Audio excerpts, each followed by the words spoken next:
मैं Samsung FE series को उसके वेरी फर्स्ट लॉन्च से यूज़ करते आ रहा हूँ। ये मॉडल्स हमेशा काफ़ी अच्छा स्पेक्स के साथ आता है और almost flagship level features offer करते हैं। आज इस वीडियो में आप देखने वाला हो सैमसंग गैलेक्सी S25 FE का अनबॉक्सिंग और उसके बाद मैं शेयर करूँगा इस फ़ोन के कुछ एक्स्ट्रा डिटेल्स भी।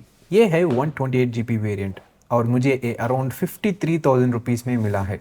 ऑब्वियसली आने वाले दिनों में प्राइस और भी कम होने वाला है क्योंकि न्यू सीरीज लॉन्च होने वाले हैं। रिसेंटली मैंने नोटिस किया कि Samsung S25 plus mobile close to 69,000 rupees में मिल रहा है, जो हॉनेस्टली एक काफ़ी अच्छा डील है। अब बात करें इनबॉक्स कंटेंट्स की। क्या ये बाकी सैमसंग फ़ोन्स जैसा ही है? हाँ, यहाँ हमने मिलता है कि एक सिम एजेक्टर टूल और type C to type C cable. इस बार सैमसंग ने इस सीरीज के चार्जिंग स्पीड को इम्प्रूव किया है। पहले ये 25 वाट्स तक लिमिटेड थी और अब 45 वाट्स हो गई है, लेकिन फिर भी बॉक्स के अंदर चार्जर नहीं मिलता। पर्सनली मुझे वन प्लस और कुछ और ब्रांड्स का अप्रोच पसंद है, जहां वो फास्टेस्ट चार्जर बॉक्स में ही इंक्लूड कर देता है। फिलहाल मैं सैमसंग S24 को मेरा प्राइमरी ड्राइवर के यूज़ कर रहा हूँ और जैसे कि ये वीडियो कंप्लीट होते हैं मैं इस फ़ोन पर शिफ्ट करने वाला हूँ। इस मॉडल्स में हमको डिफरेंट कलर ऑप्शंस भी मिलते हैं।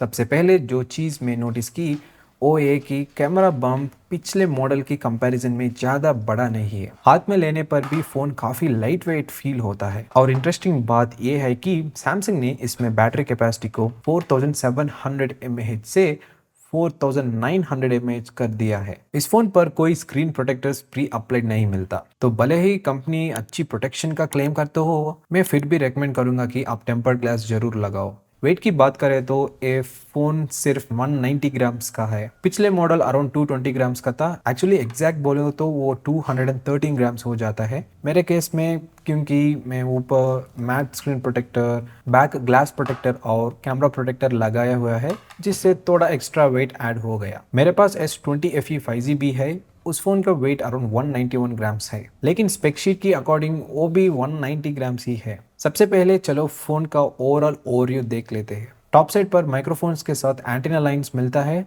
राइट साइड पर वॉल्यूम अप बटन, पावर की और एक एंटीना लाइन है। बॉटम में मिलता है सिम ट्रे, एक और microphone, speaker, type C port और कुछ और एंटीना लाइंस। प्रीवियस मॉडल में सिम ट्रे टॉप पर होता है, लेकिन इस बार ये बॉटम में शिफ्ट कर दिया गया है। ये अभी भी सिम ओनली ट्रे है और इस मॉडल में माइक्रो एसडी कार्ड सपोर्ट नहीं दिया गया। लेफ्ट साइड पर एंटेना लाइंस के अलावा कुछ भी नहीं मिलता। बैक साइड मैट फिनिश के साथ आता है, तो हाथ में काफी प्रीमियम फील देता है। पिछले मॉडल के जैसा फिंगरप्रिंट ज़्यादा कैच नहीं करता। पर्सनली मुझे ये टाइप का डिज़ाइन पसंद है, जहां हम बिना बैक केस के भी फ़ोन यूज़ कर सकते हैं अगर चाहिए। कैमरा बम्प भी पिछले मॉडल का कंपैरिजन में काफ़ी कम हाइट के है। आने वाले दिनों में मैं इस फ़ोन के कंपैरिजन्स भी करने वाला हूँ, तो आपको और ज़्यादा क्लैरिटी मिलेगी। डिस्प्ले की बात करें तो सबसे पहले जो चीज़ नोटिस होता है वो है वेरी थिन बेजल्स। एग्जैक्टली वही है जो मेन सैमसंग के FE मॉडल्स के एक्सपेक्ट करता हूँ। मैंने फ़ोन को क्विकली सेटअप कर लिया है। अब चलो सीधा मेन स्क्रीन पर मिलते हैं। सबसे पहले मैं आपको दोनों फोन्स के बीच का बेजल्स डिफरेंस दिखाता हूँ।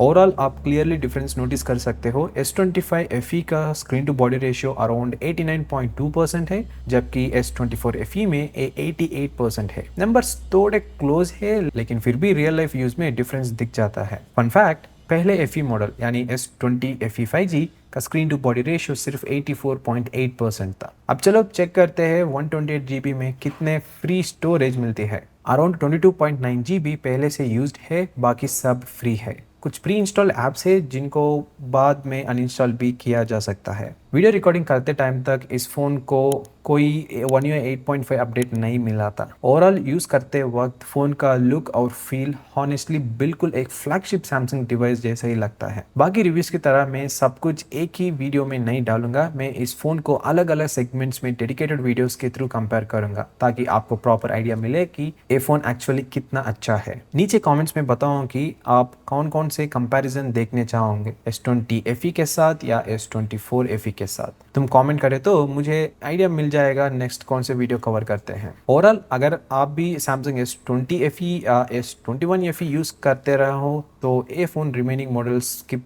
करते अपग्रेड करने के लिए एक परफेक्ट ऑप्शन हो सकता है। बाय द वे, इस फोन में दिया गया है Exynos 2400 चिपसेट, जो लास्ट ईयर के फ्लैगशिप मॉडल्स का प्रोसेसर था। और ऑब्वियसली हम इसका परफॉर्मेंस टेस्ट करेंगे और कंपेयर भी करेंगे Exynos 2400E चिपसेट के साथ जो S24FE में यूज हुआ था। इनिशियल इंप्रेशंस की बात करूँ तो हॉनेस्टली काफ़ी पॉजिटिव है गाइस। मैं काफ़ी एक्साइटेड हूँ इस फ़ोन को और सेगमेंट्स में टेस्ट करने के लिए, ताकि इसके बारे में और डिटेल से जान सकते हैं।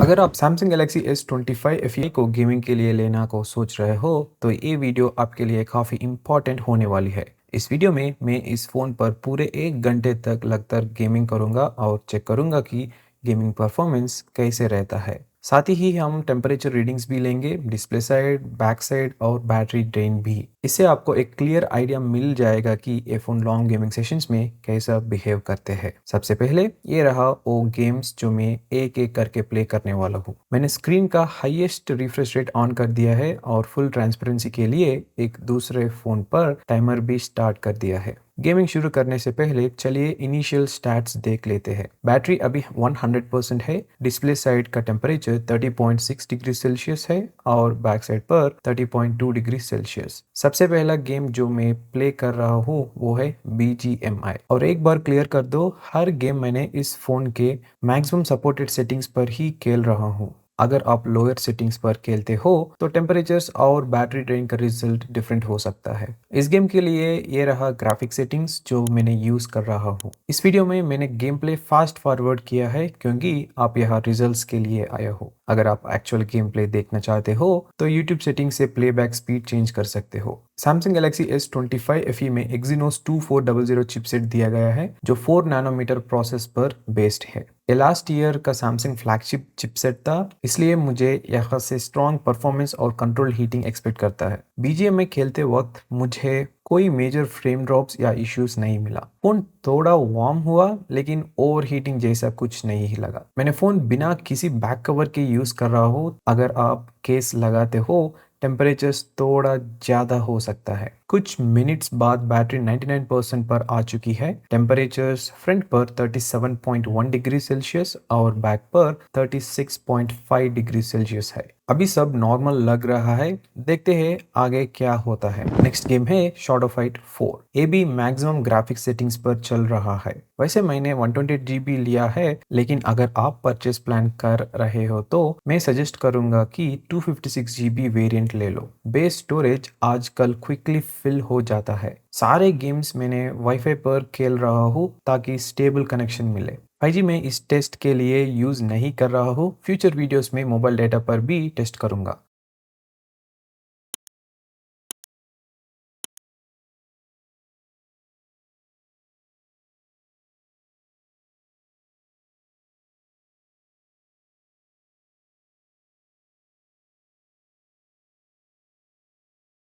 इस गेम के बाद फोन काफी वार्म हो गई है। बैटरी अब 96% पर है। डिस्प्ले साइड का टेम्परेचर 38 डिग्री सेल्सियस है और बैक पर 37.5 डिग्री सेल्सियस। धीरे धीरे टेम्परेचर इंक्रीज हो रहा है। नेक्स्ट गेम है NFS नो लिमिट्स। ये भी मैक्सिमम ग्राफिक्स पर ही चल रहा है। इस फोन में 4900 mAh बैटरी दी गई है जो प्रीवियस मॉडल से थोड़ी बड़ी है। आजकल कुछ brands silicon carbon battery use कर रहे हैं जहां कैपेसिटी काफी ज्यादा होता है, लेकिन सैमसंग ने यह बैलेंस्ड अप्रोच रखी है।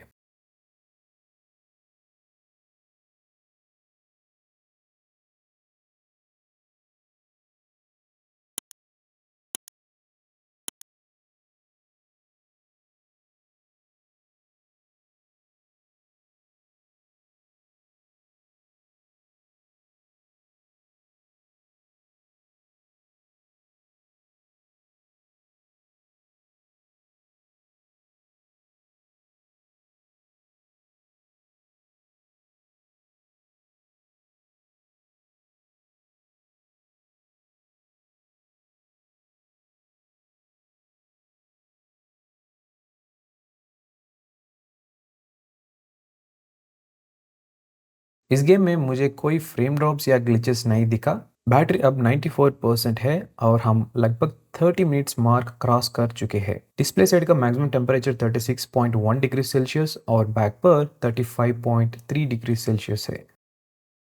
नेक्स्ट गेम है फ्री फायर मैक्स। इस बार मैं कॉल ऑफ ड्यूटी स्किप कर रहा हूँ क्योंकि ये सब सिमिलर कैटेगरी में गेम्स है।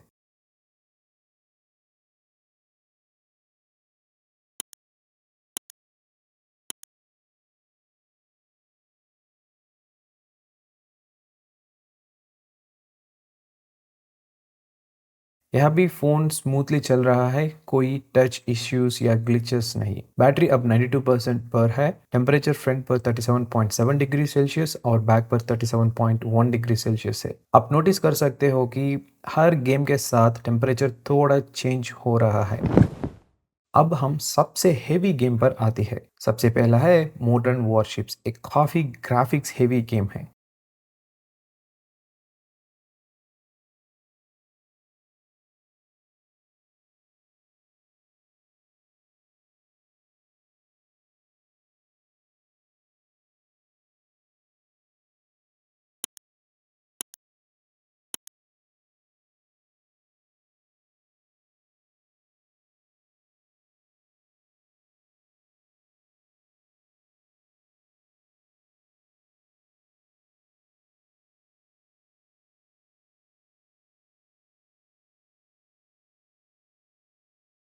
गेम स्मूथ चला लेकिन फ़ोन नोटिसेबली वार्म हो गया। बैटरी अब 88% पर आ चुकी है। फ्रंट टेम्परेचर 39.9 डिग्री सेल्सियस और बैक 38.9 डिग्री सेल्सियस है। टॉप हाफ जहाँ कैमरा मॉड्यूल है वहाँ ज़्यादा हीट फील हो रहा है। बॉटम पार्ट कंपैरेटिवली थोड़ा कूलर है।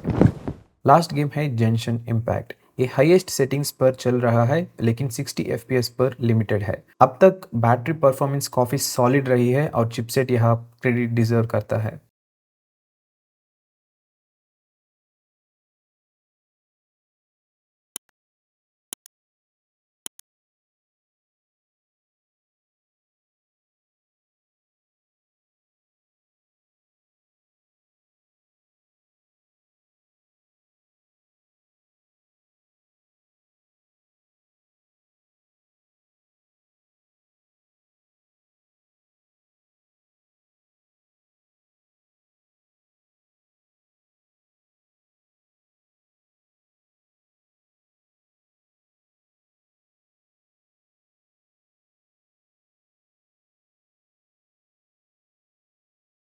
कुछ और मिनट्स के बाद हमें पूरा 1 आवर गेमिंग टेस्ट कंप्लीट कर लिया। बैटरी अब 85% पर है। टेम्परेचर फ्रंट पर 41 डिग्री सेल्सियस है और बैक पर 40.2 डिग्री सेल्सियस है। सो ओवरऑल गेमिंग के लिए ये फ़ोन काफ़ी अच्छा परफॉर्म करता है। हेवी गेम्स बिना किसी इश्यूज के रन हो जाता है। लेकिन अगर आप लगातार 30 टू 40 मिनट से ज़्यादा खेलते हो तो हीट इंक्रीज होगी, स्पेशली बिना केस के। अगर आप कैजुअल या मीडियम गेमर हो और 20 टू 30 मिनट्स के सेशन खेलते तो ये फ़ोन आराम से हैंडल कर लेगा। एक और चीज़ जो मुझे अच्छी लगी, गेमिंग के बाद मैंने फ़ोन को 10 मिनट आइडल रखा और टेम्परेचर वापस नॉर्मल हो गया। फाइनल बात यह है कि फ़ोन गेमिंग के लिए कैपेबल है, लेकिन अगर आप हार्डकोर गेमर हो जो एक सिटिंग में 2 या 3 घंटा खेलते हो तो शायद ये बेस्ट चॉइस ना हो। नीचे कमेंट करके बताओ आपको इस फ़ोन की गेमिंग परफॉर्मेंस कैसी लगी, और ये भी लिखो कि आप कैजुअल गेमर हो, मीडियम या हार्डकोर। कमेंट में और डिस्क्रिप्शन बॉक्स में इस मोबाइल फ़ोन का पूरा रिलेटेड वीडियो लिंक्स और अफिलिएट लिंक्स डाल रही है, चेक करिए एक बार इफ़ यू आर इंटरेस्टेड। इस वीडियो में आप Samsung Galaxy S25 FE का कंप्लीट कैमरा टेस्ट और रिव्यू देखने वाला हो।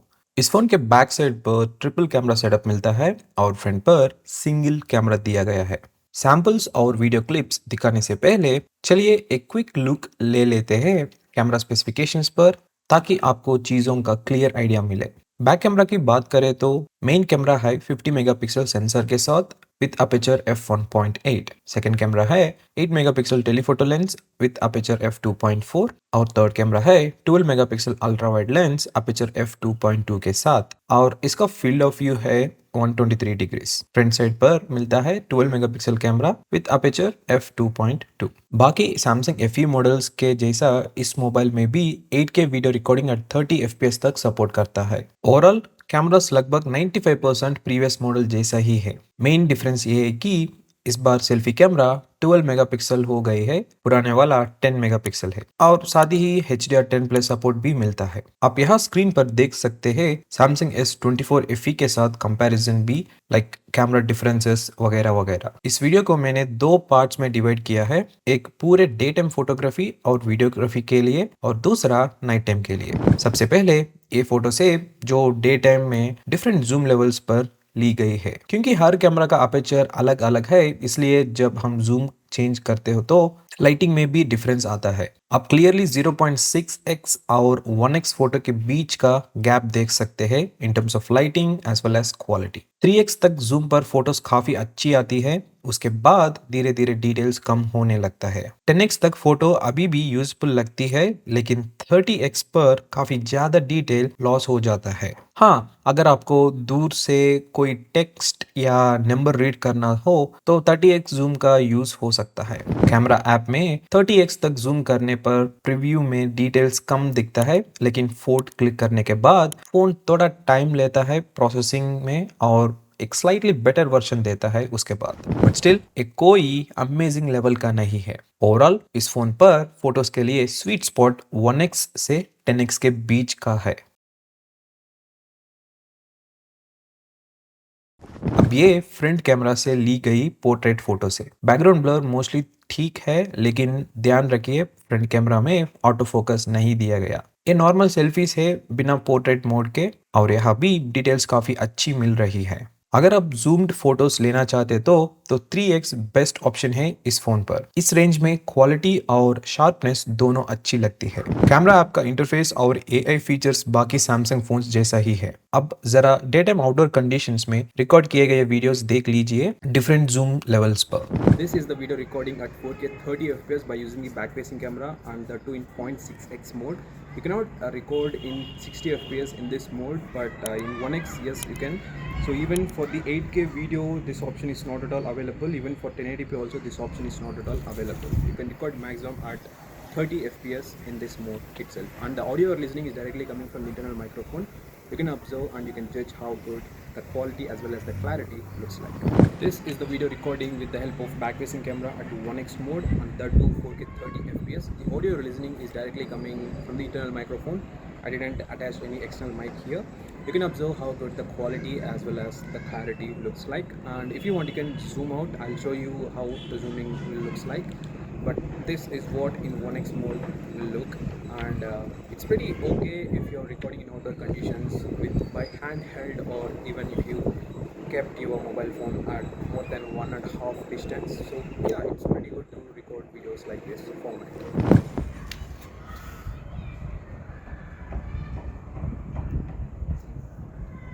1x,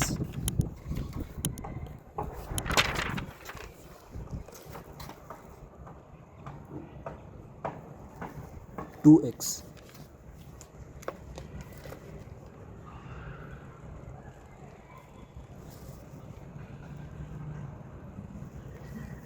3x,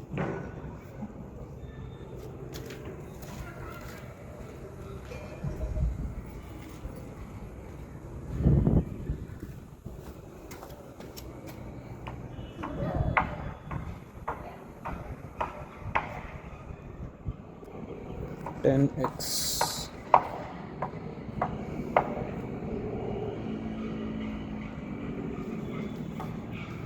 1x,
This is the portrait video recording with the front-facing camera at 4K 30 FPS, and the audio you're listening is directly coming from the internal microphone. You can judge how good the quality as well as the clarity looks like. You can observe the background as well, whether it is trimming out, I mean the blurring is happening or not, even side to here this part as well.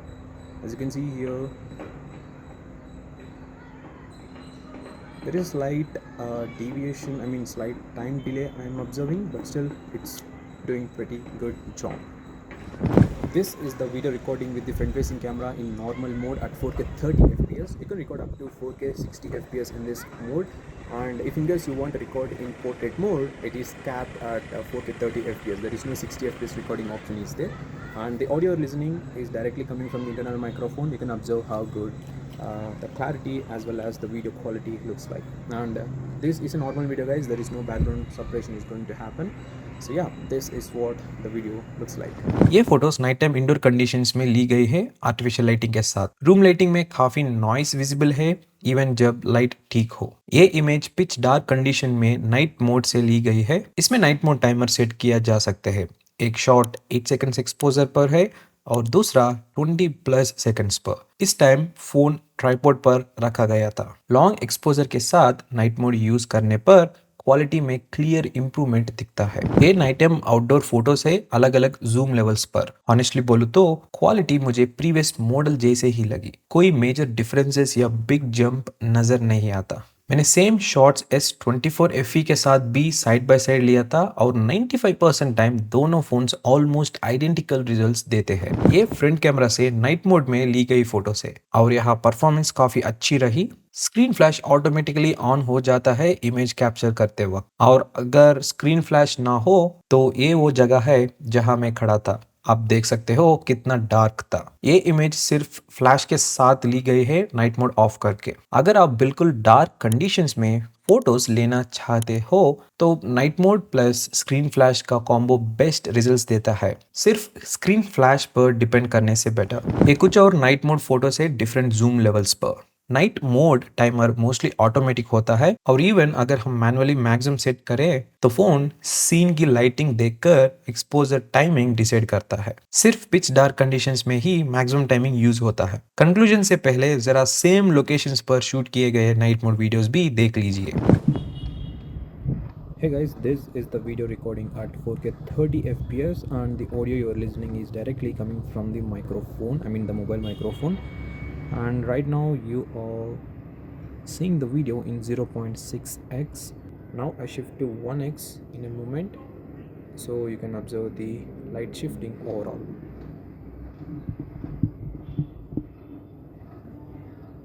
This is at 1x.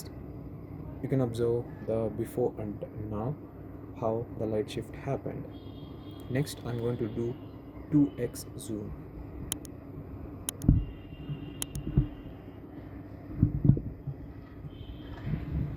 Currently this is at 2x. Next I do the 3x zoom.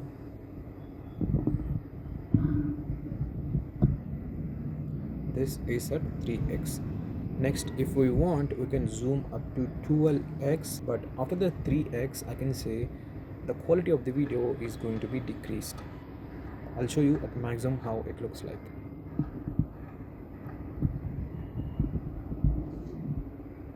This is at 12x. You can observe how it is looking.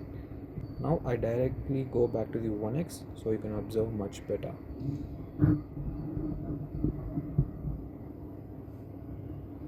This is at 1x. This is the video recording in outdoor conditions, that too in pitch dark.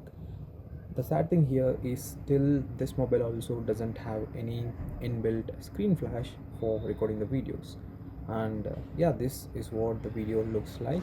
अब final verdict की बात करें Samsung Galaxy S25 के cameras पर, ये almost previous generation जैसा ही है। Minor improvements है लेकिन काफी सटल। फोटोज शार्प है, डायनामिक रेंज डिसेंट है और कलर्स मोस्टली एक्यूरेट लगता है। हाँ, इंडोर लाइटिंग में कभी कभी कॉन्ट्रास्ट थोड़ा वीक हो जाता है। डे टाइम वीडियोस काफी अच्छी लगती है। अगर आप ब्लॉगिंग करते हो या मोस्टली दिन में कैमरा यूज करते हो तो ये फोन आपको डिसअपॉइंट नहीं करेगा। नाइट या लो लाइट फोटोज में फोन बाकी सैमसंग मॉडल्स जैसे ही बिहेव करता है। क्लीन रिजल्ट्स के लिए मैं हर बार नाइट मोड यूज करने सजेस्ट करूंगा। नाइट मोड वीडियोस ठीक ठाक है लेकिन डे टाइम जितने स्ट्रॉन्ग नहीं। नॉइस ज्यादा आता है और 0.6x और 1x के बीच ब्राइटनेस डिफरेंसेस क्लियरली दिखता है। सो फाइनल बात यह है, अगर आप Samsung S23 FE या S24 FE यूज कर रहे हो तो सिर्फ कैमरास के लिए इस फ़ोन पर अपग्रेड करना ज़रूरी नहीं है। लो लाइट परफॉर्मेंस में अभी भी इम्प्रूवमेंट की काफ़ी स्कोप है। बाकी फ़ोन में वेट बैलेंस अच्छा है, बेजल्स थिन है, बैटरी थोड़ी बड़ी है और चार्जिंग स्पीड भी बेटर हुई है। मैं हॉनेस्टली एक्सपेक्ट कर रहा था कि फ्रंट कैमरा में ऑटो फोकस मिलेगा जैसे फ्लैगशिप मॉडल्स में होता है। देखते हैं नेक्स्ट ईयर के मॉडल में सैमसंग क्या इंप्रूव करते हैं। फिलहाल मेरी तरफ से सैमसंग गैलेक्सी S25 का कैमरा रिव्यू यही खत्म होता है। डिस्क्रिप्शन और कमेंट सेक्शन चेक कर लेना। मैंने डिस्क्रिप्शन में कुछ बेस्ट बैक कवर्स के लिंक्स भी ऐड कर रहा हूँ, जो बाइंग प्लान कर रहे हो तो हेल्पफुल रहेंगे। इस वीडियो में आप Samsung Galaxy S25 FE का कंप्लीट चार्जिंग टाइम टेस्ट देखने वाले हो। ये phone maximum 45 watts wired charging support करता है। मैं यहाँ एक थर्ड पार्टी चार्जर यूज कर रहा हूँ जो 65 वॉट्स तक सपोर्ट करता है। चलिए देखते हैं ये फोन 0% से 100% तक चार्ज होने में कितना टाइम लेता है। साथ ही मैं एक चार्जिंग डिस्प्ले मीटर भी यूज कर रहा हूँ, जिससे आपको पता चलेगा कि फोन चार्जिंग के दौरान मैक्सिमम कितने वॉट्स ड्रॉ कर रहा है। इस डिस्प्ले पर आपको कुछ एक्स्ट्रा इंफॉर्मेशन भी दिखेगी। अभी आप देख सकते हो बैटरी 0% पर है और फोन कंप्लीटली स्विच ऑफ है। ट्रांसपेरेंसी के लिए मैं यहाँ एक टाइमर भी ऐड कर रहा हूँ। टाइमर थोड़ा लेट स्टार्ट हुआ था, अराउंड 1 मिनट, तो फाइनल कैलकुलेशन में उसको एडजस्ट कर लेंगे। जैसे ही फोन 1% पर पहुंचा, मैं पावर ऑन कर दिया और 5G नेटवर्क भी इनेबल कर दिया, क्योंकि ज़्यादातर लोग फ़ोन को ऑन करके ही चार्ज करते हैं। यहाँ आप नोटिस कर सकते हो सुपर फास्ट चार्जिंग 2.0 लिखा आ रहा है। इसका मतलब फ़ोन 25 वॉट्स से ज़्यादा पर चार्ज हो रहा है।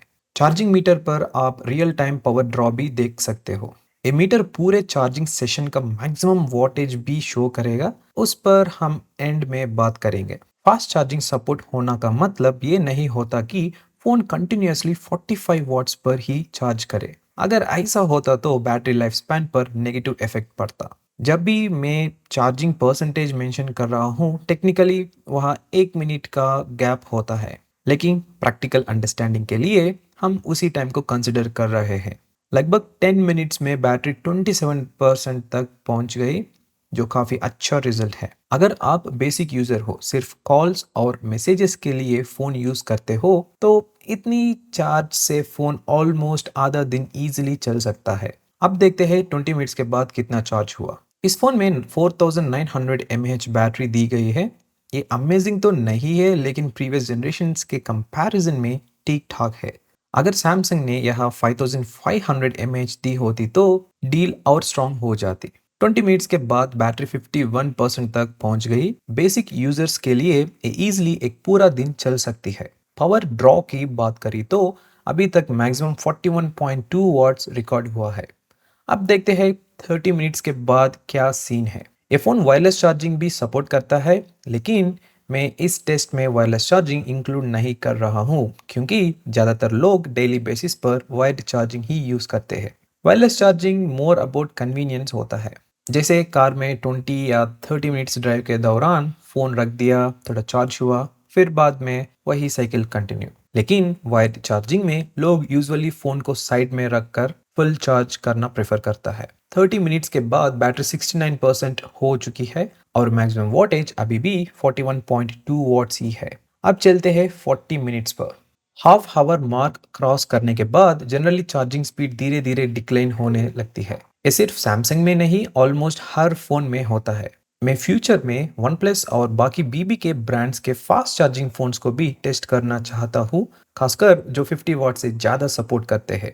40 मिनट्स के बाद बैटरी 84% तक पहुंच गई है और मैक्सिमम वोल्टेज अभी भी 41.2 वॉट्स ही रहा। हॉनेस्टली मुझे देखना था कि क्या ये कभी 45 वॉट्स टच करता है या नहीं। 50 मिनट्स पर बैटरी 91% हो चुकी है। वैसे अगर आप चाहते हो कि बैटरी लॉन्ग टर्म में हेल्थी रहे, तो हर बार 100% तक चार्ज करना ज़रूरी नहीं होता। वीकली या 2 वीक में एक बार फुल चार्ज करना बैटरी कैलिब्रेशन के लिए इनफ होता है। बेस्ट रेंज होती है 80% से 90% के बीच। सैमसंग फ़ोन में ओवरचार्ज प्रोटेक्शन फीचर भी होता है, उसको एनेबल करो। अब हम 1 आवर मार्क क्रॉस कर चुकी है और बैटरी 95% पर है। इस पॉइंट पर चार्जिंग स्पीड काफ़ी स्लो हो जाती है। फ़ोन अब 10 वॉट से भी कम पावर ड्रा कर रहा है। Finally around 1 hour 11 minutes, technically 1 hour 10 minutes में बैटरी 100% कंप्लीट हो गई।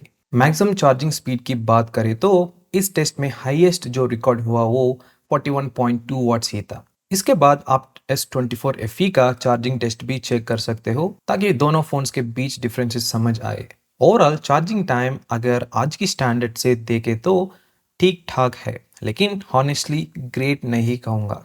कमेंट्स में ज़रूर बताना आपको ये चार्जिंग स्पीड टेस्ट कैसी लगी। इस वीडियो में आप Samsung Galaxy S25 FE का कंप्लीट बैटरी ड्रेन टेस्ट देखने वाले हो। मैं इस फोन को अलग अलग एप्लीकेशंस के साथ यूज करूंगा, हर एक को कुछ मिनट्स के लिए, और टोटल मिलाकर लगभग 1 hour का कंटिन्यूअस यूसेज होगा। इससे आपको क्लियर आइडिया मिल जाएगा कि रियल यूसेज में बैटरी एक्चुअली कैसे परफॉर्म करती है। अभी बैटरी लेवल 100% पर है। सबसे पहले मैं YouTube पर 4K रेजोल्यूशन वीडियो प्ले कर रहा हूँ। चलिए देखते हैं 15 मिनट्स के बाद बैटरी कितनी ड्रॉप होती है। इस फोन पर YouTube के HDR वीडियोस भी बिना किसी इश्यूज के प्ले हो रहा है। मैं इस पूरे टेस्ट के लिए 5G नेटवर्क यूज कर रहा हूँ। कभी कभी एरिया की वजह से नेटवर्क 4G पर ड्रॉप हो जाता है और फिर वापस 5G आ जाता है, तो ओवरऑल ये टेस्ट प्योर मोबाइल डेटा पर ही हो रहा है। वीडियो देखने में हॉनेस्टली काफी अच्छा लग रहा है। अगर आप मूवीज या सीरीज ज्यादा देखते हो तो ये फोन कंटेंट कंजम्पशन के लिए काफी अच्छा है। इस मोबाइल फोन का डिस्प्ले साइज है 6.7 इंचेस और screen to body ratio around 89.2% का है। अनबॉक्सिंग वीडियो में भी मैंने पहले मॉडल के साथ कंपेयर करके थिन बेजल्स दिखाई थी। इस डिस्प्ले पर आपको 120 हर्ट्ज रिफ्रेश रेट का सपोर्ट भी मिलता है। 15 मिनट्स के HDR YouTube प्लेबैक के बाद बैटरी ड्रॉप होकर 98% पर आ गई है। इस पॉइंट पर फोन बिल्कुल गर्म नहीं हुआ है। नेक्स्ट में CPU थ्रॉटलिंग टेस्ट रन कर रहा हूँ लगभग 15 मिनट्स के लिए। आप यहाँ ग्राफ और नीचे दिया हुआ टेक्स्ट देख सकते हो, जिससे समझ आएगा कि चिपसेट टाइम के साथ कैसे बिहेव करता है। जैसे जैसे ग्राफ का कलर चेंज हो रहा है वैसे वैसे परफॉर्मेंस धीरे धीरे ड्रॉप हो रही है। इस फोन में Exynos 2400 चिपसेट दिया गई है। ये लास्ट ईयर का सैमसंग का फ्लैगशिप चिपसेट है और 4 नैनोमीटर प्रोसेस पर बना हुआ है। इसी वजह से काफी लोग सैमसंग फोन्स में स्नैपड्रैगन वेरिएंट्स प्रेफर करते हैं, स्पेशली लॉन्ग परफॉर्मेंस के लिए। ओवरऑल 30 मिनट्स के टोटल यूसेज के बाद CPU थ्रॉटलिंग टेस्ट कंप्लीट हो चुका है और बैटरी ड्रॉप होकर 91% पर आ गई है। यहाँ आप देख सकते हो कि CPU अपनी मैक्सिमम परफॉर्मेंस का 54% तक थ्रॉटल हो गई है। इस टेस्ट के बाद फोन थोड़ा गर्म जरूर हो जाता है। अब नेक्स्ट 15 मिनट्स के लिए मैं Instagram एक्सप्लोर सेक्शन स्क्रॉल कर रहा हूँ। सैमसंग ने इस मॉडल में प्रीवियस जनरेशंस की कंपैरिजन में बिगर बैटरी दी है। यहाँ 4900 mAh बैटरी मिलता है। आजकल न्यू बैटरीज टेक्नोलॉजीज की वजह से लार्ज बैटरी ट्रेंड चल रहा है, तो आने वाले टाइम में और बैटरी बैकअप वाले फोन्स देखने को मिलेंगी। चार्जिंग स्पीड्स भी इस फोन में इम्प्रूव हुई है। पहले FE मॉडल्स में 25 वाट्स चार्जिंग थी और अब ये फोन 45 वाट्स चार्जिंग सपोर्ट करता है।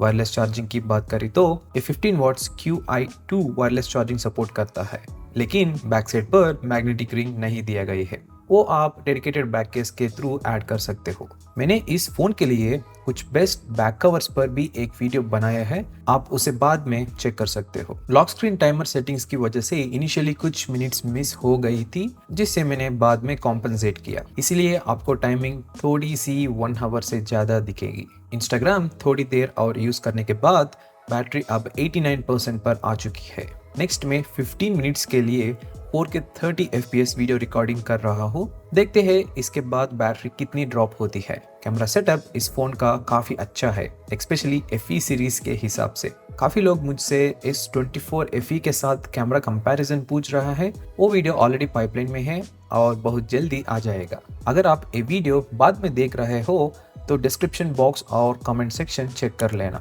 वहाँ रिलेटेड वीडियोस के लिंक्स मिल जाएंगे। इस FE मॉडल की एक स्पेशल बात यह है कि ये 8K वीडियो रिकॉर्डिंग भी सपोर्ट करता है, लेकिन पर्सनली मुझे अभी उस फीचर का ज्यादा यूज नहीं करता। इस रिकॉर्डिंग के बाद मैं आपको ये भी दिखाऊंगा कि 15 मिनट्स 4K वीडियो कितनी स्टोरेज स्पेस लेती है। ऑलराइट, टेस्टिंग कंप्लीट हो चुकी है। अब बैटरी लेवल 84% पर आ गई है। जो 15 minute 4K 30 FPS video recording हुई है उसने 5.34 GB स्टोरेज ऑक्यूपाई की है। इसी वजह से मैंने अपने पहले वीडियोस में भी बोला था, अगर पॉसिबल हो तो 128 GB के बजाय 256 GB वेरिएंट चूज करो क्योंकि स्टोरेज काफ़ी फास्ट फिल हो जाता है। सो फाइनली 1 आवर से ज़्यादा कंटिन्यूस यूसेज के बाद भी बैटरी सिर्फ 84% तक ही ड्रॉप हुई है, जो हॉनेस्टली काफ़ी अच्छा रिजल्ट है, स्पेशली जब पूरा टेस्ट 5G नेटवर्क पर किया गया हो। अगर आप फ़ोन को सिर्फ बेसिक टास्क के लिए यूज़ करते हो या ज़्यादातर वीडियो वॉचिंग के लिए, तो बैटरी ड्रॉप इससे भी कम होगा। बस इतना ही था इस वीडियो में। कमेंट्स में ज़रूर बताना आपको इस फ़ोन का बैटरी बैकअप कैसे लगा। और एक सवाल, अगर सैमसंग फ्यूचर FE मॉडल्स में silicon carbon technology battery introduce करता है तो आप कितनी बैटरी कैपेसिटी एक्सपेक्ट कर रहा हो? इस वीडियो में आप Samsung Galaxy S25 के लिए 11 बेस्ट बैक केसेस देखने वाले हो। साथ ही हम हर केस का फिट, प्रोटेक्शन और बैक केस लगाने के बाद फोन का ओवरऑल वेट भी चेक करेंगे। वीडियो की एंड में मैं आपको बताऊंगा कि इन सब में से मैं पर्सनली कौन सा केस चूज करता हूँ। अगर वीडियो देखने के बाद आप कोई बैक कवर फाइनल करते हो तो डिस्क्रिप्शन बॉक्स और कमेंट बॉक्स में दिए गए लिंक्स जरूर चेक कर लेना। मैं इस वीडियो में इन केसेस का प्राइजेस मेंशन नहीं कर रहा हूँ क्योंकि प्राइजेस हर वीक चेंज होते रहते हैं, इसलिए लेटेस्ट प्राइसिंग के लिए भी लिंक्स चेक करना बेस्ट रहेगा। सबसे पहले थोड़ा सा फोन का वेट समझ लेते हैं। यहाँ फोन का वेट 205 ग्राम्स दिख रहा है। स्पेसिफिकेशंस शीट के अकॉर्डिंग फोन का एक्चुअल वेट है 190 ग्राम्स। एक्स्ट्रा वेट इसलिए है क्योंकि मैंने फोन पर टेम्पर्ड ग्लास लगाया हुआ है। अगर आप इस फोन के लिए बेस्ट टेम्पर्ड ग्लास ढूंढ रहे हो तो उसके लिंक्स भी मैं डिस्क्रिप्शन बॉक्स और कमेंट बॉक्स में ऐड कर दिया है। पहला केस है स्पीगन अल्ट्रा हाइब्रिड। इस केस में मैगफिट चार्जिंग सपोर्ट मिलता है और प्रोटेक्शन भी काफी सॉलिड है। मैं पर्सनली स्पीगन केसेस को 3 साल से यूज कर रहा हूँ और लॉन्ग टर्म ड्यूरेबिलिटी के मामले में ये ब्रांड रिलायबल है। केस लगने के बाद फोन का वेट हो जाता है 246 ग्राम्स। अगर टेम्पर्ड ग्लास हटा दो तो लगभग 15 ग्राम्स कम हो जाएगा। सिर्फ बैक केस का वेट है 41 ग्राम्स। बटन क्लिकी है, कटआउट्स भी परफेक्ट है और कैमरा प्रोटेक्शन भी थोड़ा सा रेज्ड है।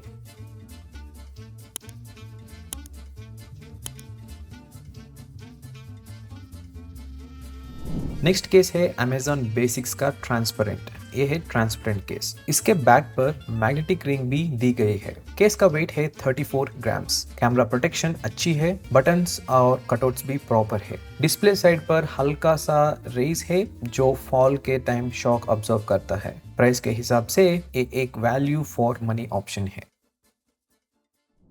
नेक्स्ट केस है शील्ड टेक का। इसमें मैगसेफ सपोर्ट के साथ एक होल्डिंग रिंग भी मिलता है। केस का वेट है 75 ग्राम्स और फोन के साथ टोटल वेट हो जाता है अराउंड 280 ग्राम्स। प्रोटेक्शन के मामले में एक केस लिटरली टैंक जैसा फील होता है। कॉर्नर्स पर प्रॉपर शॉक अब्जॉर्बर्स है और कैमरा प्रोटेक्शन सबसे ज्यादा इसी केस में मिलता है।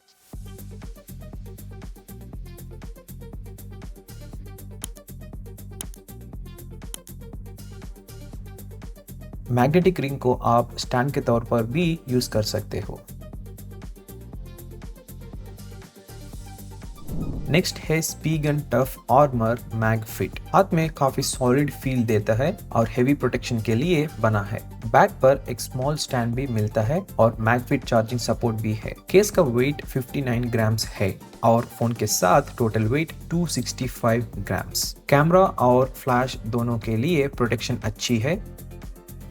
डिस्प्ले साइड कंप्लीटली फ्लैट है, कोई रेज्ड एडजेस नहीं। अगर आप फोन रफ यूज करते हो तो ये केस एक सेफ चॉइस है।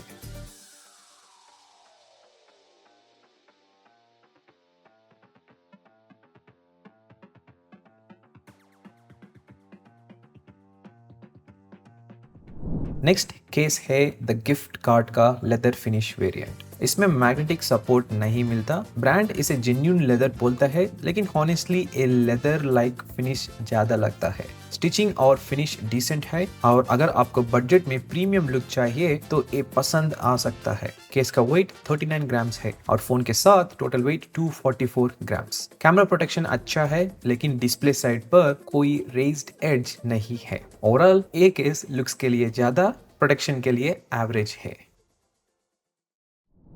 नेक्स्ट केस है स्पीगन अल्ट्रा हाइब्रिड मैगफिट ट्रांसपेरेंट केस। ये कंप्लीटली ट्रांसपेरेंट है और येलो होने का इश्यू नहीं आता। केस का वेट 40 ग्राम्स है और फोन के साथ टोटल वेट 246 ग्राम्स। कॉर्नर्स पर एक्स्ट्रा प्रोटेक्शन दी गई है। कटआउट्स की बात करें तो वो क्लीन और प्रिसाइज है। नेक्स्ट, कैमरा रिंग्स रेस्ट नहीं है, लेकिन कॉर्नर्स प्रोटेक्शन की वजह से लेंसेस सरफेस को टच नहीं करते। अगर आप बेस्ट ट्रांसपेरेंट केस चाहते हो तो ये स्ट्रॉन्ग ऑप्शन है। नेक्स्ट ब्रांड है कार्बन या कार्बन। इस केस का लिंक आप ओपन करती है, आपको मल्टीपल वेरिएंट्स दिखेंगे, तो ऑर्डर करते वक्त ध्यान से चूज करना। ये एक हार्ड प्लास्टिक मिनिमल केस है और वेट सिर्फ 25 ग्राम्स है। मैग्नेटिक चार्जिंग सपोर्ट भी मिलता है। फोन के साथ टोटल वेट 231 ग्राम्स होता है। टेम्पर ग्लास के बिना और कम होगा।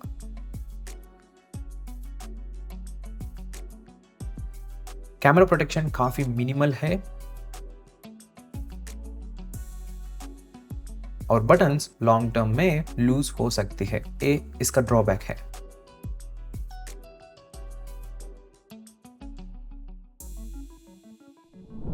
नेक्स्ट है स्पीगन रगड आर्मर। बैक और साइड्स पर रफ टेक्सचर मिलता है जो ग्रिप के लिए काफी अच्छा है।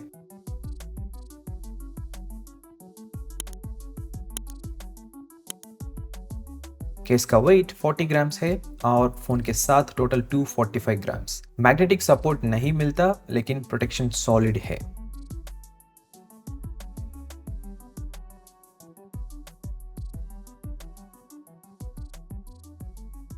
कैमरास के लिए स्लाइट रेज है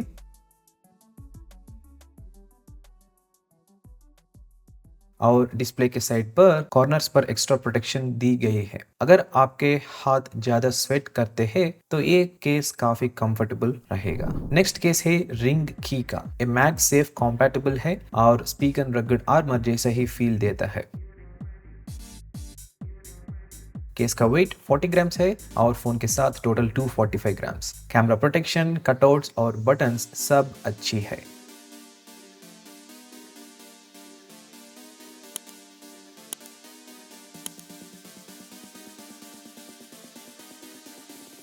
डिस्प्ले साइड पर कॉर्नर्स रेज्ड है, लेकिन टॉप साइड थोड़ी ज्यादा रेज्ड है। अगर आप रगड आर्मर जैसा केस चाहते हो लेकिन मैगफिट सपोर्ट के साथ, तो ये बेटर ऑप्शन है। नेक्स्ट केस है स्पीगन स्लिम आर्मर। इस केस में मैगसेफ सपोर्ट और एक स्टैंड मिलता है। केस का वेट 57 ग्राम्स है और फोन के साथ टोटल वेट हो जाएगा 262 ग्राम्स। प्रोटेक्शन लेवल काफी हाई है। नाम की तरह फोन को आर्मर की तरह कवर करता है। डिस्प्ले साइड फ्लैट है, जो मुझे पर्सनली थोड़ा डिसअपॉइंटिंग लगा।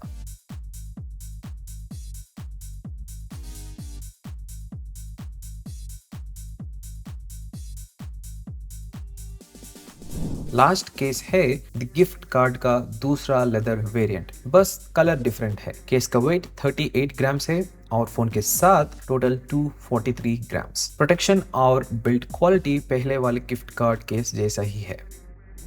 तो ये था सैमसंग गैलेक्सी S25 FE के 11 बेस्ट बैक केसेस। अगर मैं अपनी पर्सनल चॉइस बताऊं तो स्पीगन और रिंग की दोनों मुझे काफी रिलायबल लगती है। स्पीगन पर मुझे लॉन्ग टर्म ड्यूरेबिलिटी का ज्यादा ट्रस्ट है, जबकि रिंग की डिस्प्ले प्रोटेक्शन में थोड़ा बेटर परफॉर्म करता है। इंटरेस्टिंग बात यह है कि दोनों का वेट एग्जैक्टली सेम है। कमेंट्स में जरूर बताना आपको इन 11 में से कौन सा केस सबसे ज्यादा पसंद आया। उम्मीद करता हूँ ये वीडियो आपको अपने फोन के लिए बेस्ट बैक कवर्स चूज करने में हेल्प करेगा। वीडियो को लाइक कर देना ताकि YouTube इसे और लोगों को तक पुश करे, और चैनल को सब्सक्राइब करना मत भूलना। ये है सैमसंग गैलेक्सी S25 FE। मैं इस फोन को ऑलमोस्ट एक मंथ से अपना प्राइमरी डिवाइस बनाकर यूज कर रहा हूँ। इस वीडियो में मैं आपके साथ सब कुछ हॉनेस्टली शेयर करूंगा, जो चीज मुझे अच्छी लगी और जो चीज मुझे पर्सनली यूज के दौरान पसंद नहीं आई। अगर आप इस फोन को बाय करने का प्लान बना रहे हो या ऑलरेडी परचेस करने वाले हो, तो ये वीडियो पेमेंट करने से पहले जरूर देखो। हो सकता है पूरा लॉन्ग टर्म रिव्यू देखने के बाद आपका डिसीजन थोड़ा चेंज हो जाए। वीडियो को मैंने डिफरेंट सेगमेंट्स में डिवाइड किया हुआ, तो अगर आप किसी स्पेसिफिक चीज को बारे में जानना चाहते हो आप डायरेक्टली उस पर जंप कर सकते हो। सबसे पहले बात करते हैं डिस्प्ले की। इस फोन में आपको 6.7 inch dynamic LTPO AMOLED panel मिलता है और ये पैनल HDR10+ सपोर्ट करता है। रिफ्रेश रेट की बात करें तो ये 120 हर्ट्ज तक जाता है और ये एक फ्लैट डिस्प्ले है, तो टेम्पर्ड ग्लास या स्क्रीन गार्ड लगाना काफी इजी हो जाता है। प्रोटेक्शन के लिए cornering gorilla glass Victus plus दिया गया है, लेकिन फिर भी मैं रेकमेंड करूंगा कि आप एक टेम्पर्ड ग्लास जरूर लगाओ एक्स्ट्रा सेफ्टी के लिए। स्क्रीन टू बॉडी रेशियो लगभग 89% के अराउंड है, जिस वजह से बेजल्स काफी स्लिम लगता है। कंपनी के अकॉर्डिंग मैक्सिमम ब्राइटनेस 1900 निट्स तक जाती है। रियल वर्ल्ड यूज में स्पेशली इंडोर्स ब्राइटनेस बिल्कुल प्रॉब्लम नहीं करती। मैं मोस्टली फोन को 50% ब्राइटनेस पर ही यूज करता रहा हूँ इंडोर्स में। आउटडोर यूसेज में थोड़ा डिफरेंस फील होता है। डायरेक्ट सनलाइट में फोन थोड़ी देर तक ठीक हैंडल करता हूँ, लेकिन बाद में ब्राइटनेस पीक पर चल जाती है, इसी वजह से कलर शिफ्ट होता है। लेकिन हॉनेस्टली कोई भी फोन को पीक सनलाइट में घंटों तक यूज नहीं करता। ओवरऑल डिस्प्ले का एक्सपीरियंस काफी अच्छा है, कलर्स अच्छी है, व्यूइंग एंगल्स भी सही है और डेली यूज के लिए डिस्प्ले बिल्कुल सॉलिड है। रेजोल्यूशन की बात करी तो 1080x2340 पिक्सल्स और पिक्सल डेंसिटी लगभग 385 के अराउंड आती है। ओवरऑल ये मोबाइल में डिस्प्ले काफी अच्छा है। अब बात करते हैं परफॉर्मेंस की। इस फोन में Exynos 2400 चिपसेट दिया गई है, जो सैमसंग का लास्ट ईयर का फ्लैगशिप प्रोसेसर था। ये एक 4 नैनोमीटर बेस्ड चिपसेट है। डेली यूज में नॉर्मल टास्क को फोन काफी फास्ट लगता है, एप्स क्विकली ओपन होता है, बेसिक मल्टीटास्किंग स्मूथली हैंडल हो जाती है। लेकिन जब आप फोन को नॉर्मल यूसेज से थोड़ा ज्यादा पुश करते हो, जैसे गेमिंग, हेवी कैमरा यूज या बैकग्राउंड में इंस्टाग्राम रील्स अपलोड करते हुए साथ ही साथ यूट्यूब पर वीडियोस अपलोड करना, तो इसी तरह यूज कर रहे हो तो फोन हीट अप करता है। ये फोन एक फुल ऑन फ्लैगशिप किलर नहीं है। ये उन लोगों के लिए बना है जो अल्ट्रा या प्लस सीरीज का एक्सपीरियंस चाहते हैं लेकिन उतना ज्यादा पैसा नहीं देना चाहते। तो हाँ, बेसिक और मॉडरेट यूसेज के लिए चिपसेट अच्छा है, लेकिन अगर आप हेवी गेमिंग या कांस्टेंट कैमरा वर्क करने वाले हो तो हीटिंग बिहेवियर के लिए रेडी रहना पड़ेगा। मेरा केस में 10 में 2 और 3 बार अबनॉर्मल हीटिंग हुई, स्पेशली जब बैकग्राउंड अपलोड्स ज्यादा चल रहे थे। और वैसे भी सैमसंग फोन्स स्पेशली Exynos वाले कैमरा यूज के टाइम थोड़ा वार्म हो जाता है। सो ओवरऑल परफॉर्मेंस में बात करें तो ये फोन अच्छा चलता है नॉर्मल टास्क के लिए, लेकिन तुम ज्यादा गेमिंग ना कैमरा यूज कर रहे हो तो हीटिंग इश्यूज जरूर आता है। अब बात करते हैं कैमरास की। Camera hardware almost S24 FE जैसा ही है। मैंने दोनों फोन्स का कंपैरिजन वीडियो भी अपलोड किया हुआ पिछले, आप वो बाद में चेक कर सकते हो और डिटेल्स चेक करने के लिए। फोटोज और वीडियोस में मेजर डिफरेंसेस नहीं मिलेगा S24 FE और S25 FE के बीच। मेन कैमरा है 50 मेगापिक्सल, टेलीफोटो 8 मेगापिक्सल और अल्ट्रा वाइड 12 मेगापिक्सल का है। वीडियो रिकॉर्डिंग 8K 30 FPS तक सपोर्ट करती है और HDR10+ भी अवेलेबल है। डे लाइट फोटोग्राफी और वीडियोग्राफी काफी अच्छी है, लेकिन लो लाइट और नाइट टाइम कंडीशंस में अभी भी ये फोन स्ट्रगल करता है, चाहे फोटोज हो या वीडियो। अगर आप कंटेंट क्रिएशन के लिए फोन लेना का सोच रहे हो और आपके पास प्रॉपर लाइटिंग है तो हाँ, ये फोन काम कर लेगा, लेकिन डल लाइटिंग में नॉइस क्लियरली नोटिस होता है और कैमरास उतने स्ट्रॉन्ग फील नहीं होती। ओवरऑल कैमरास अच्छी है, ओके है, लेकिन ग्रेट नहीं है इस मोबाइल पर। और प्रीवियस जनरेशन की मोबाइल से कंपेयर करते तो मेरे को कोई मेजर इंप्रूवमेंट्स नहीं दिखा। और अभी भी एक डिसअपॉइंटिंग चीज ये है कि अभी भी इस फ्रंट फेसिंग कैमरा में ऑटो फोकस नहीं दिया गया है, इसलिए आप मेरा डेडिकेटेड कैमरा रिव्यू भी जरूर देखो, तुमको अच्छा से आइडिया मिलेगा कैसा ये कैमरास परफॉर्म करे डे टाइम और नाइट टाइम कंडीशंस पर। ओवरऑल कैमरास की बात करें तो डे टाइम कंडीशंस में वीडियोस या फोटोस अच्छा से आता है, लेकिन नाइट टाइम और लो लाइट कंडीशंस में उतना अच्छा नहीं। बैटरी एंड चार्जिंग की बात करें तो चार्जिंग स्पीड इंप्रूव हुए हैं, अब 45 वाट्स चार्जिंग सपोर्ट मिलता है, लेकिन बॉक्स में चार्जर अभी भी नहीं मिलता। वायरलेस चार्जिंग 15 वाट्स तक सपोर्ट करता है। बैटरी कैपेसिटी की बात करें तो 4900 mAh है, थोड़ा सा इम्प्रूवमेंट है पिछले जनरेशन से कंपैरिजन में, लेकिन हॉनेस्टली मुझे 5000 mAh या 5500 mAh एक्सपेक्टेड था। बैटरी बैकअप की बात करें तो ये ऑलमोस्ट 1 डे का मोबाइल फोन है if you are a normal user. अगली बात यह है कि लाइट या प्रोडक्टिव यूजर्स के लिए ये फोन 1 डे से ज्यादा भी चल सकता है, कभी कभी 2 डेज के क्लोज भी। मेरे को इस मोबाइल का एवरेज स्क्रीन ऑन टाइम मेरा यूसेज पर लगभग 5 से 8 घंटा आता है। और एक चीज याद रखो, इधर हर एक लोग का यूसेज पैटर्न अलग है, तो इसलिए ये टाइमिंग भी चेंज कर सकता है, एक्सपेशली स्क्रीन ऑन टाइम। इस मोबाइल में आइडियल ड्रेन भी ज्यादा नहीं है। हेवी यूज के लिए फोन यूजुअली इवनिंग तक सर्वाइव करेगा। ओवरऑल बैटरी लाइफ की बात करें तो ये ओवर गुड नहीं है या बुरा भी नहीं है, ये एवरेज था। सैमसंग ने इस फोन को 7 इयर्स के एंड्रॉइड अपडेट्स और सिक्योरिटी पैचेस का प्रॉमिस दिया है। अभी तक मंथली अपडेट्स टाइम पर आ रहे हैं। One year features previous generation जैसा ही है, कोई मेजर न्यू एडिशंस नहीं। बस थोड़ा एडवांटेज ये है इस मोबाइल में अपडेट्स थोड़ा जल्दी मिलते हैं। ये फीचर्स अच्छा से काम कर रहा है, कोई कंप्लेंट्स नहीं। तो ओवरऑल सॉफ्टवेयर अपडेट्स और वन ईयर की कंपैरिजन में ये मोबाइल फोन अच्छा चल रहा है, कोई इश्यूज या प्रॉब्लम्स नहीं है। अब बात करते हैं एक्स्ट्रा फीचर्स इस फोन में मैं ऑब्जर्व किया। फोन में हमको मिलता है NFC, stereo speakers, eSIM, IP68 water and dust rating, Dolby Atmos support, live voice translation, voice focus, ये सब फीचर्स मिलते हैं। कनेक्टिविटी की बात करें तो ये काफी स्ट्रॉन्ग है, 5G अच्छा से चलता है। मुझे कोई कॉल ड्रॉप इश्यू नहीं मिला, इस फोन पर अच्छा से काम करता है। फोन का वेट 190 ग्राम्स है, जो वन हैंड यूज के लिए काफी कंफर्टेबल है। बट लेकिन कुछ लोगों का हाथ छोटा रहेगा, उसके लिए ये फोन एक ही हाथ में नहीं चलेगा। और वन मोर प्रॉब्लम ये है कि बैक का सॉफ्ट मैट फिनिश थोड़ा स्लिपरी फील होता है, इसलिए मैं स्ट्रांगली सजेस्ट करूंगा कि आप एक अच्छा बैक केस यूज करो। मैंने बैक केसेस पर भी डेडिकेटेड वीडियो भी बनाया है, बाद में चेक करो वो वीडियो। हैप्टिक्स और वाइब्रेशन मोटर की बात करें तो ये प्रीवियस जनरेशन जैसा ही है, ना फ्लैगशिप ना बेसिक। मुझे लगा कि ये थोड़ा स्मूथर साइड चलता है। स्टोरेज की बात करें तो अलग अलग स्टोरेज वेरिएंट है। मैंने यूज कर रहा हूँ फोन 128 GB है, लेकिन 2026 और आगे के लिए मैं 256 GB वेरिएंट स्ट्रांगली रेकमेंड करता हूँ। अब बात करते हैं final verdict as well as pricing. मैंने ये फोन लगभग 55,000 रुपीज में लिया था, लेकिन आने वाले मंथ्स में प्राइस और ड्रॉप होगी। जब ये फोन 30,000 रुपीज टू 40,000 रुपीज के रेंज में आएगा, तब a real value for money बनेगा। ओवरऑल फाइनल वर्डिक्ट ये है, ये फोन हर चीज थोड़ी थोड़ी अच्छी देता है, लेकिन कोई भी चीज फुली मैक्स्ड आउट नहीं है। अगर हर कैटेगरी को 10 में रेट करे तो मोस्टली 5 से 8 के बीच स्कोर करता है ये मोबाइल फोन। प्रीवियस जनरेशन की कंपैरिजन में मेन इंप्रूवमेंट्स है इस मोबाइल फोन पर। नंबर 1 स्लिमर बेजल्स, नेक्स्ट थोड़ा better chipset, slightly better cameras, a little bit increased battery,